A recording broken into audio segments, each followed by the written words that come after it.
Hi, I'm Femi OK and you're in the stream. Indian Prime Minister Narendra Modi has promised economic growth and prosperity for all people if his ruling Bharatiya Janata Party is re-elected next month. But what does that mean for the disputed Jammu and Kashmir territory? I'm Malika Bilal. Today we speak with Kashmiris about the first 3 phases of polling and what this historic election could mean for Indian-administered Kashmir. Want to share a few of your thoughts? Put them in the YouTube chat or tweet us, and we'll do our best to include them in the conversation. Hi, I'm Arya Thakur. I'm a reporter for Quartz India, and you are in the stream. The first phase of Lok Sabha parliamentary elections in the region began on April 11th amid calls to boycott what separatist leaders say is an illegitimate exercise under military occupation. Other communities have also expressed dissatisfaction with the election. Constituencies living in southern Kashmir voted on Tuesday, with the final 2 phases of polling scheduled for April 29 and May 6. In its manifesto, the BJP included a plan to repeal Indian-administered Kashmir special status, which, according to Modi, is an obstacle to economic development. Government authorities increased security in the region after a suicide attack on paramilitary troops killed 40 people.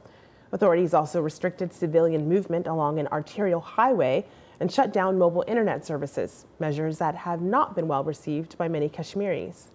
So how will this huge voting exercise affect people living in the territory? To help us explore the possibilities, in Srinagar, Indian-administered Kashmir, Natasha Kaur is an associate professor of politics and international relations at the University of Westminster. Also in Srinagar, Rifat Mohideen is a journalist who covers women's issues and conflict in the region. Karam Pervez is a human rights activist, and Shah Faisal is the president of the Jammu and Kashmir People's Movement Party. Hello, everybody.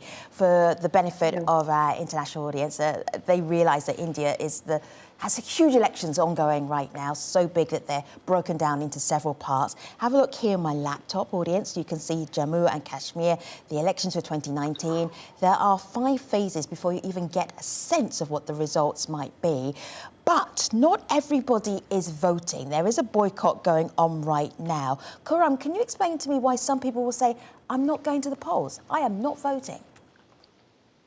Jammu and Kashmir is a disputed territory between India and Pakistan, and people of Kashmir since 1947 have been demanding their right to self-determination. And since 1947 till now, there were many elections held, but we have seen that Government of India has always used these elections and legitimized their presence in Jammu and Kashmir and called it as an integral part. They use our vote, my vote, is used to claim internationally that people of Kashmir are voting for these domestic elections in a way as if it is a vote for India, while as people of Kashmir are voting for a referendum, which will determine whether Kashmiri people want to be part of India or whether Kashmiri people want to be part of Pakistan or whether they want to be as an independent country. So therefore, that's the reason why most of the people have always boycotted elections.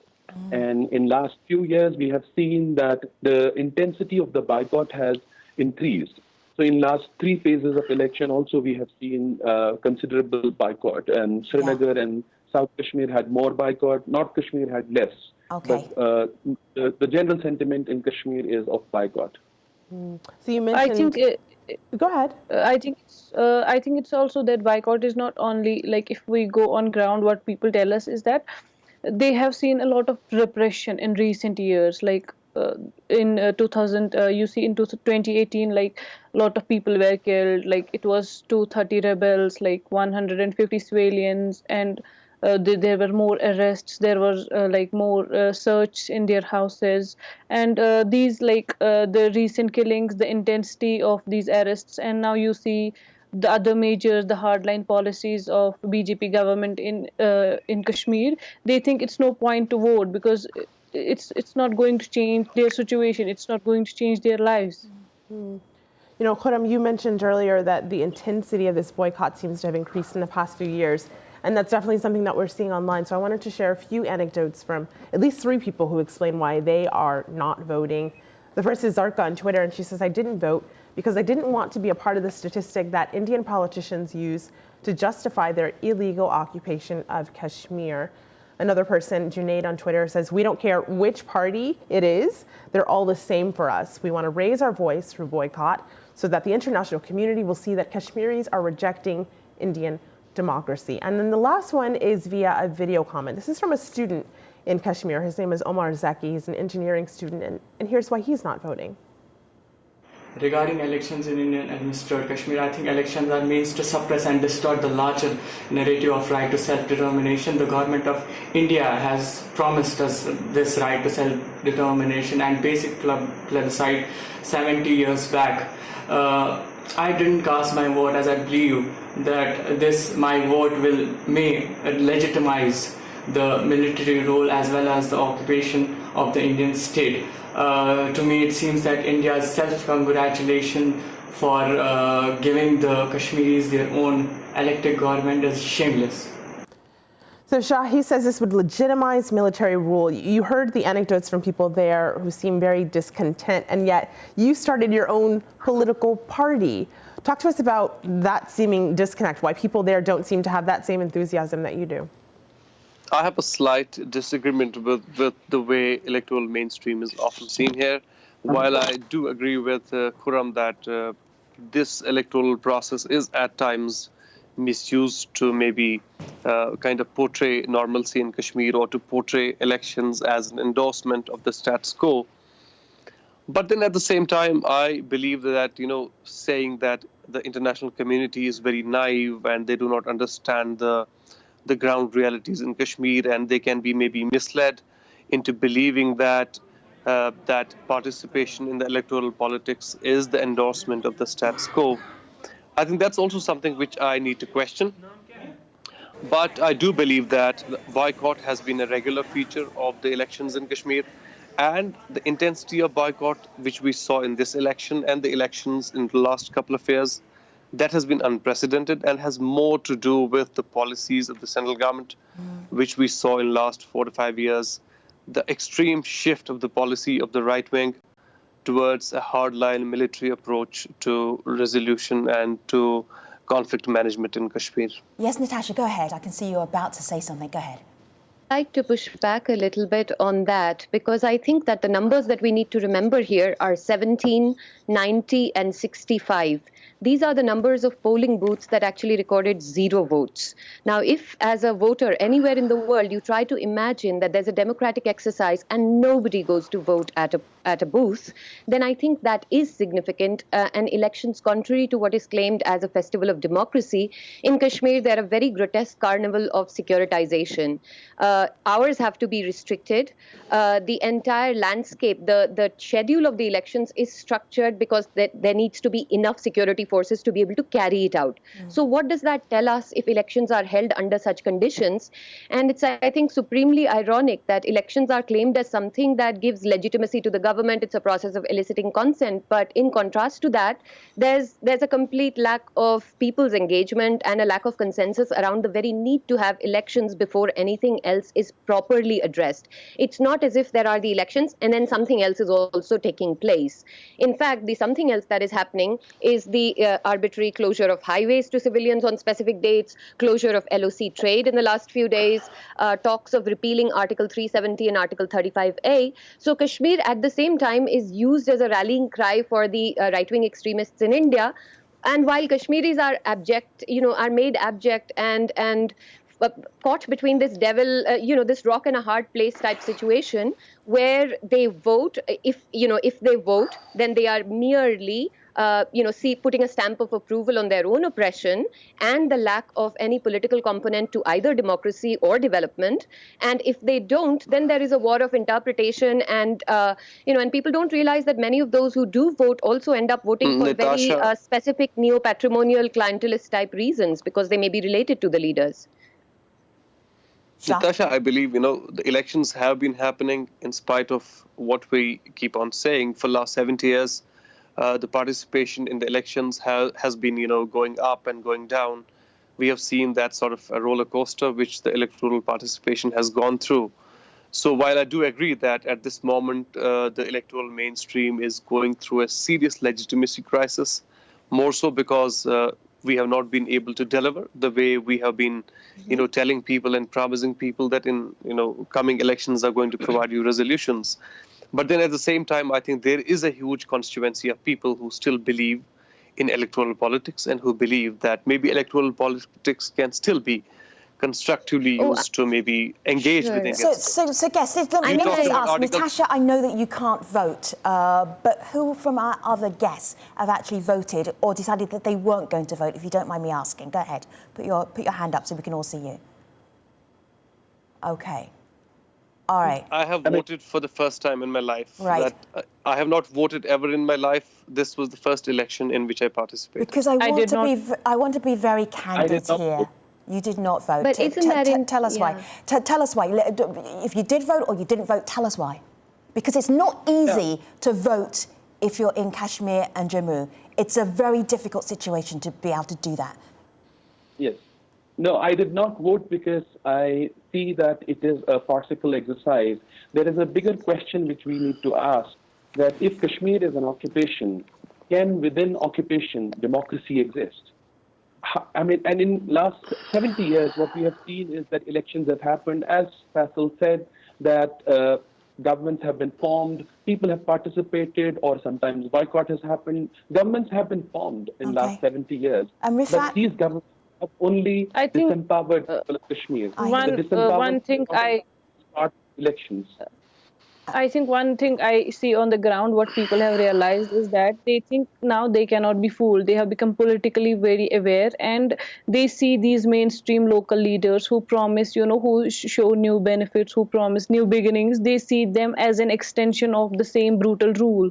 That's why they show their disinterest to vote. Even if you see today, there was an election going on in South Kashmir, and what was on the roads, the situation was that you will hardly find a civilian moving on the roads. It's only, military, police moving from one place to another place. And what kind of election is that, where you do not ensure the movement of civilians on the roads? Like, people now, elections are taken just a holiday, sit at home, and no one people hardly go to vote. And even if those who go to vote, they think they just want, they have been promised benefits, and next time they also end up in the same desperate situation.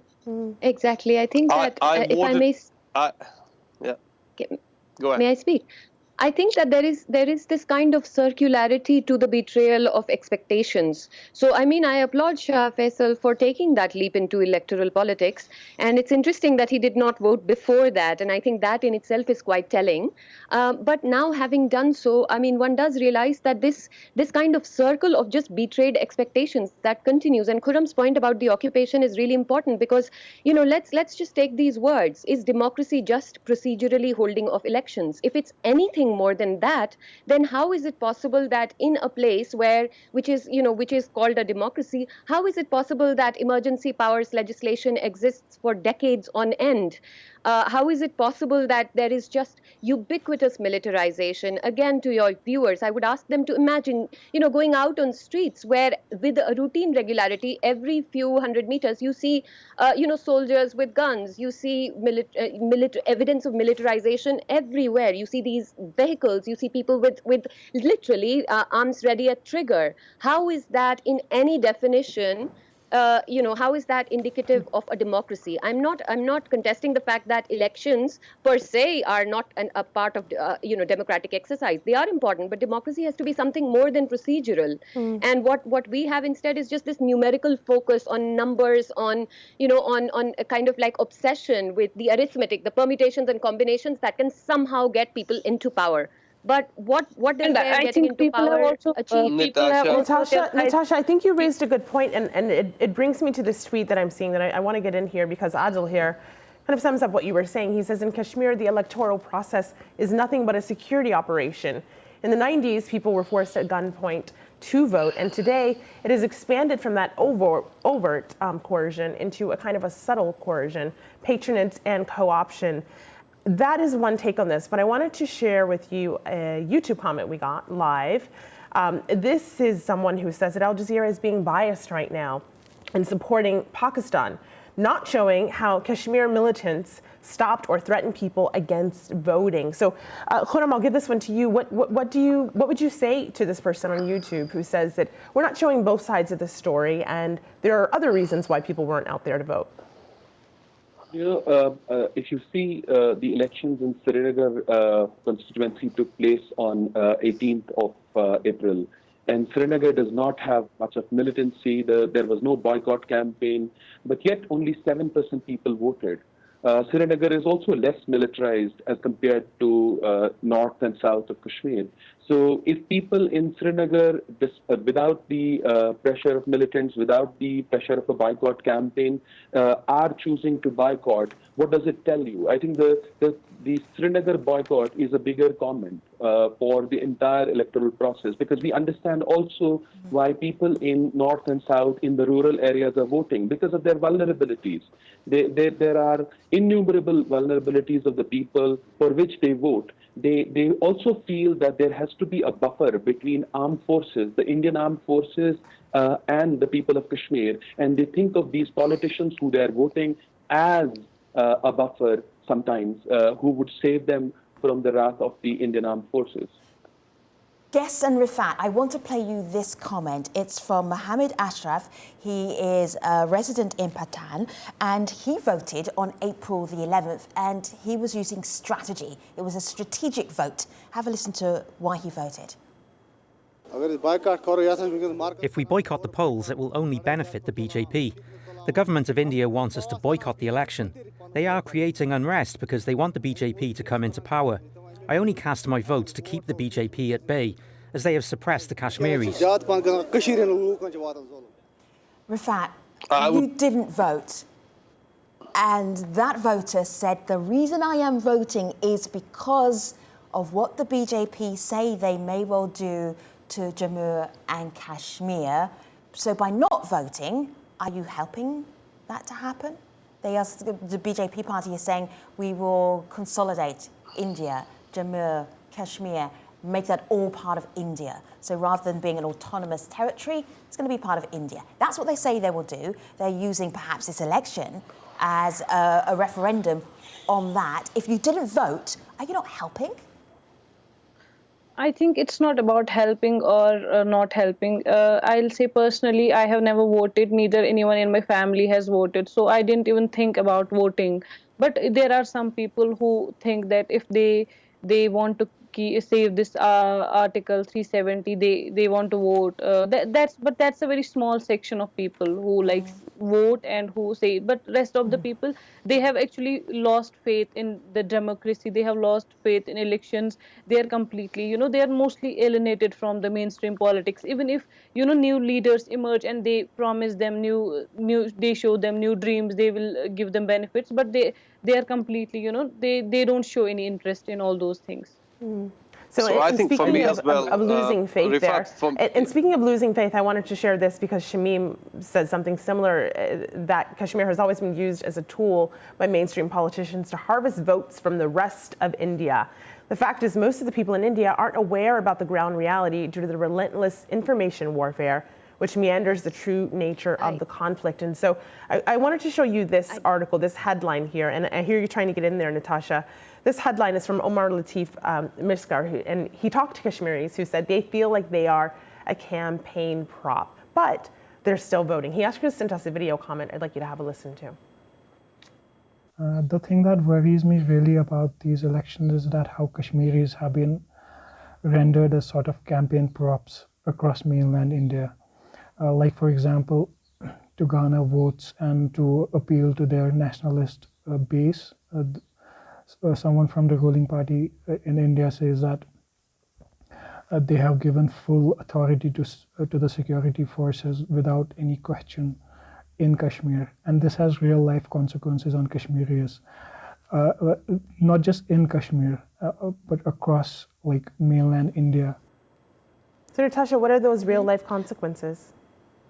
Well, I think the ground reality here is that there is militarization. There's death by like 1,000 obstructions every day, ranging from telecommunications to roadways to environmental degradation to corruption. And all of that is enabled within that wider structure, which cannot be changed until and unless there is an honest acknowledgement of the fact that there is a problem which is unresolved. And what is staggering is that in India, Kashmir is used as a mobilization, as I said, and as your viewers said, for the right wing without any acknowledgement. And that person was right. It's not just ignorance and malice. It is, but it's not just ill will and malice, but it's also a lot of ignorance, because the televisual media landscape there is so narrow and state-centric that it would never show people the reality unless, so in that sense, I think Srinagar is really a million miles away from Delhi or from anywhere else, because people have no idea of what it's like.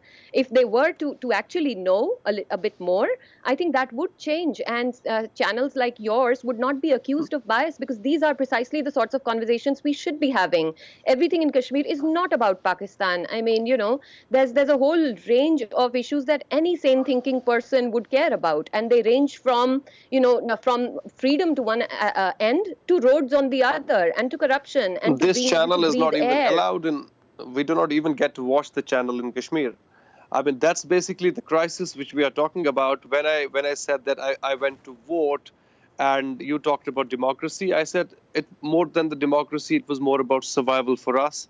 The kind of onslaught of the right wing which we have seen in the last few years, the crisis when it comes to abrogation of Article 35, Article 370, the agenda of demographic change. For our international audience, do you want to 370? I know is the article where these are two important. Jammu and Kashmir has special status, and the other one is, and that's part of the Indian Constitution. The other one you mentioned is Article 35A.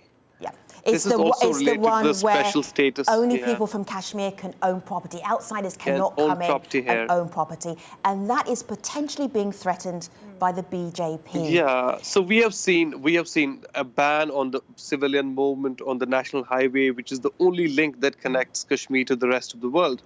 So how do you deal with that's connected to an earlier terrorist attack as well. So I'm just giving people a little bit of context so that they can follow along. Guess, let me just ask Shah, because out of all of you, he feels like the most optimistic out of all of you. He's in the elections. Okay. Go ahead, Natasha. Be my guest, literally. Thank you. I really was trying to ask this. I understand that this is a big step, knowing how trust has been fractured. What he's doing is a big step. But then the question is, if you rely upon local politicians here to actually stop and stem the BJP, the influence of the BJP, how does that square with the fact that it is Kashmiri mainstream politicians that have enabled that? If you look at the whole PDP, BJP, the RSS agenda, Natasha, how is that? Allow Shah to answer, because we're almost at the end of the show. Go ahead, Shah. Yeah. I completely agree with Natasha that the present, phase of destruction which we are witnessing in Kashmir, the credit completely goes to the electoral mainstream. I completely cannot dispute that. But then when it comes to the future life of societies, of people, I mean, we just cannot be disappointed, and we cannot just feel that nothing is going to work. I mean, something has to be worked. We want to live. Yeah, but Faisal, I don't think that it is the electoral political parties who are fighting elections, they are the ones who are going to change Kashmir's future. I think they are part of the problem. They have contributed to the problems. You're not the only one, the first one, who has chosen to vote after boycotts. There have been many other instances in the past as well. The present-day political leadership, which is fighting for freedom, which we call as Hurriyat Conference, they also used to contest elections in the past. Okay, so Karam, they have also exactly what you are trying. But my question is Karam, I'm going to ask you just to hold on to your question, and we will continue our conversation online, because there's so much to talk about when talking about Jammu and Kashmir. Thank you, guests, for helping us get up to date with where you are in the elections right now and the issues that you care about. Moving on to Malika and a final word. I'll give it to Muhtaher, who says that after well-known young bureaucrat Shah Faisal joined politics, it has made some youth see merit in electoral politics as a means to achieve political concessions from India. So some props there. Our conversations continue always online. You can find us on Twitter at AJStream. See you next time. Thanks for watching.